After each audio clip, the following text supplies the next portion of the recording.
वास्तुशास्त्रानुसार घरामध्ये सुख समृद्धी समाधान व शांती भरभराट येण्यासाठी कोणत्या दिशा उघड्या ठेवल्या पाहिजेत? उत्तर दिशा जी आहे ती जास्तीत जास्त ओपन म्हणजेच उघडी ठेवायची आहे तुम्हाला. तिकडे तुम्ही खिडकी लावू शकता, दरवाजा असेल तर उत्तमच. आणि समजा दरवाजा नाही आहे तर तिथे खिडकी करा. शक्यतो ती खिडकी दिवसभर उघडी ठेवण्याचा प्रयत्न करा.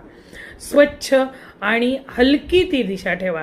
त्या बाजूला कुठल्याही प्रकारचं जड वस्तू तिकडच्या बाजूला ठेवू नका, कारण की धनाचा मुख्य प्रवेश हा आपल्या घरामध्ये उत्तर दिशेकडून होतो आणि दक्षिण दिशेला जाऊन ते थांबतं, म्हणजे ते स्थिर होतं.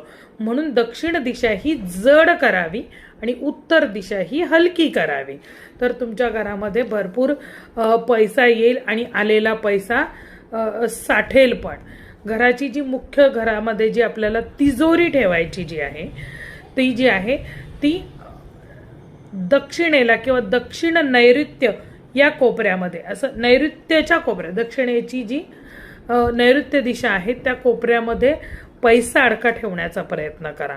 तुमचा पैसा वाढेल, त्याच्यामध्ये उत्तरोत्तर प्रगती होईल. त्याचप्रमाणे पूर्व दिशा सुद्धा तुम्हाला जास्तीत जास्त मोकळी ठेवायची आहे, जेणेकरून पूर्व दिशेकडून तुमच्या घरामध्ये समृद्धीचे दार उघडले जातील, हे लक्षात ठेवा. त्याचप्रमाणे जर तुम्हाला घरामध्ये तुम्ही पडदे, रंगसंगती या गोष्टी सुद्धा तुम्ही त्याच्यामध्ये ठेवू शकता.